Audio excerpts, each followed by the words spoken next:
breaking news. Malaysia Airlines confirms it has lost contact with a plane carrying 227 passengers. It seems to have vanished into thin air. What do we tell the family members? What do we tell the media? My daughter asked me, "Where is Papa?" It's just so unimaginable. I felt completely shattered. I lived in denial about the plane having some sort of crash. Le monde s'arrête, quoi. Tout d'un coup, ils disent mais c'est pas possible, c'est un cauchemar, réveillez-moi. मार्च 2014 रात के ठीक 12:41 पर एक plane take off करी थी Kuala Lumpur airport से Beijing तक का सफर तय करने के लिए। 227 passengers and 12 crew members on board लेके फ्लाइट MH370 का बीजिंग के लैंड करने का वक्त था सुबह के 6:30 पर। But that thing never happened. The plane got completely disappear from all the radars. किसी को भी कोई ट्रेसेस नहीं मिले कि प्लेन कहाँ हो सकता, ना ही तो मिले कोई रीजंस। क्या हुआ उन 227 पैसेंजर्स का, 12 crew members in the plane? क्या है कोई हाईजैकिंग थी? तो कहा गया प्लेन के रिमेन्स, या सच कुछ और ही है? आज की इस वीडियो में हम वही देखेंगे उन अनआंसर्ड क्वेश्चंस के पीछे का सच क्या है।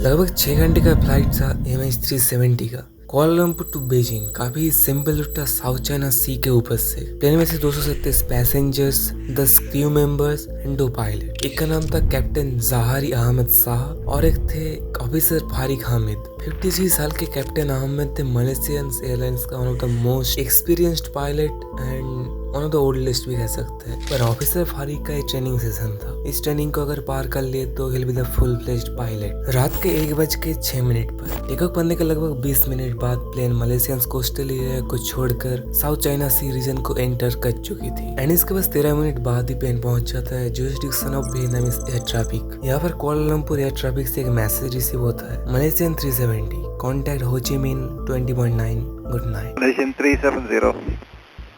Malaysian 370, contact Ho Chi Minh 120.9. Good night. In answer to this captain Zaharie बोलते हैं good night Malaysian 370। Good night, Malaysian 370. अब तक एवरीथिंग वाज सीम नॉर्मल, पर ये जो वर्ड्स है कैप्टन ज़ाहरी के, these was the last words from MH370। इसके बाद ना तो रिसीव हुआ और कोई सिग्नल्स नहीं दिखा गया कभी भी रेडार पे कोई पाथ हुए या नहीं तो कुछ। कुआलालंपुर एयर ट्रैफिक के रेडार पे प्लेन ना शो होने पर उनको लगा प्लेन अब वियतनाम एंटर कर चुकी होगी। पर दूसरी तरफ वियतनामीज एयर ट्रैफिक के रेडार पर MH370 एक बार तो स्पॉट हुआ था, पर थोड़ी देर बाद इट गॉट अनडिटेक्टेड। बार बार ढूंढने की कोशिश करने के बाद फिर भी जब कुछ नहीं हुआ तो वियतनाम एयर ट्रैफिक ने इन्फॉर्म कर दिया कुआलालंपुर को। अब ऐसे हालात पे यूजुअली जो एयर ट्रैफिक है वो कुआलालंपुर ARCC को इन्फॉर्म करता है, aeronautical rescue coordination centre. But strangely उस रात ऐसा कोई भी प्रोसीजर नहीं लिया गया फ्लाइट 370 के लिए। सर्चिंग ऑपरेशन तो तब चालू हुआ जब लैंडिंग टाइम सुबह के 6:32 हो जाने के बाद भी प्लेन का कोई ट्रेसेस नहीं मिले। ऑलमोस्ट लैंड करने के 4 घंटे के बाद एक रेस्क्यू ऑपरेशन कंडक्ट किया जाता है। Airlines confirms it has lost contact with a plane carrying 227 passengers. अगर एक बार प्लेन का फ्लाइट पैथ को देखें, MH370 का पैथ बड़ा ही सिंपल था। बीच में सिर्फ वियतनाम एंड साउथ चाइना सी आता है। इनिशियली जो सर्च था वो साउथ चाइना सी के ऊपर जहाँ पर लास्ट डिटेक्ट करा गया था प्लेन को, वहाँ पर करा गया। 34 शिप्स एंड 28 एयरक्राफ्ट मिलके 4 दिन तक सर्च करने के बाद 12 मार्च को एक न्यूज आता है प्लेन जो एयर ट्रैफिक के रेडार से जरूर गायब हो गया था, बट मिलिट्री रेडार पे it was still detectable. According to military radar ये प्लेन लास्ट स्पॉट किया गया था रात के 2:22 अपने जो नॉर्मल पैथ है उससे 180 डिग्री वेस्ट की तरफ। देखा गया प्लेन इंडियन ओशंस के ऊपर से अंडमान एंड निकोबार होकर ऑलमोस्ट 180 डिग्री टर्न लेकर एकदम अपनी जो फ्लाइंग पैथ है उससे बीजिंग से एकदम ऑपोजिट डायरेक्शन में जा रहा था।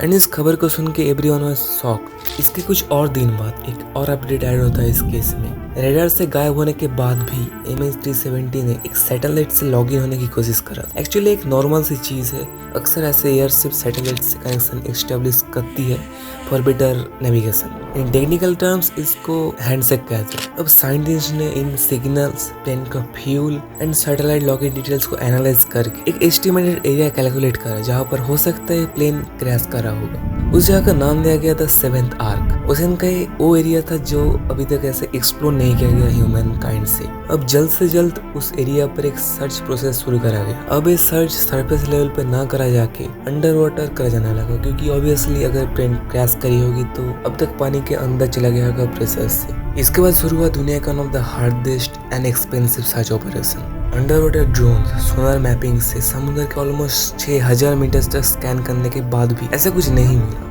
कई हफ्तों तक चला search operation. Almost 1,20,000 square kilometre area और $160 मिलियन इन्वेस्ट करने के बाद भी ऐसा कुछ मिला नहीं।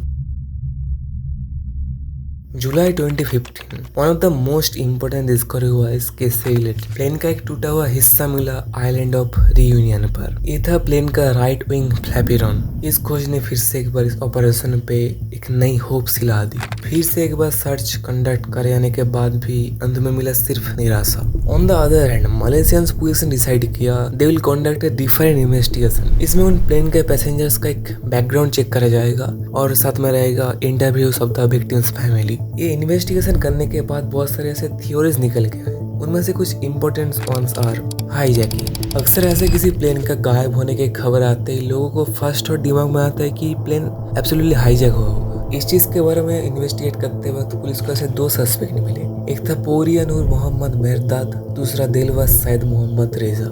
इन दोनों के पास शक इसीलिए उठा था क्योंकि इन दोनों के पास एक फेक पासपोर्ट था एंड इससे वो ट्रैवल कर रहे थे। इस इंफॉर्मेशन से लोगों को ये लगने लगा it was definitely hijacking. But further investigation से पता चला ये लोग सिर्फ इन पासपोर्ट को यूज कर रहे थे यूरोप जाने के लिए। वहाँ पर जाके ये लोग सेटल होना चाहते थे। ऐसा कोई इनका बैकग्राउंड में नहीं था कि एक टेररिस्ट हो सकते हैं।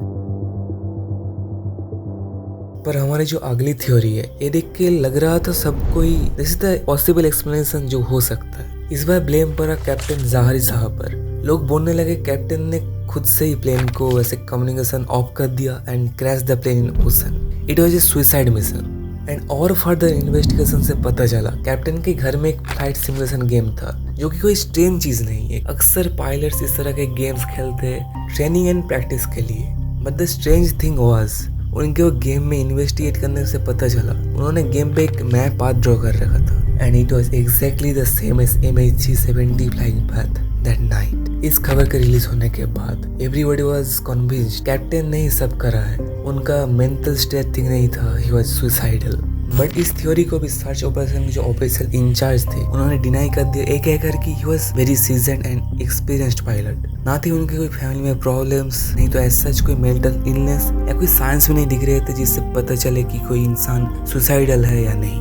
ऐसे करके और भी कई सारी थ्योरीज आए बट किसी के पास ऐसा डेफिनेटिव आंसर नहीं था इस केस के रिलेटेड। कई साल बीत गए इस इंसिडेंट को हुए पर ऑलमोस्ट 8 साल बाद 2022 में जाके फाइनली शायद इस मिस्ट्री का आंसर मिल ही गया। Richard Godfrey retired aerospace engineer ये क्लेम करते हैं कि the plane was exactly in this location. WSPR वो एक सिग्नल प्रोपेगेशन रिपोर्टर, एक ऐसी टेक्नोलॉजी है जो रेडियो वेव्स के सिग्नल को कैच करती है एंड इसी टेक को उन्होंने ऐसे प्रोग्रामिंग लैंग्वेज में इंटीग्रेट करा जिससे प्लेन का फ्लाइंग पैड कैलकुलेट करा जा सकता है। एंड इसको यूज करते हुए ही found the exact location where the plane might crash.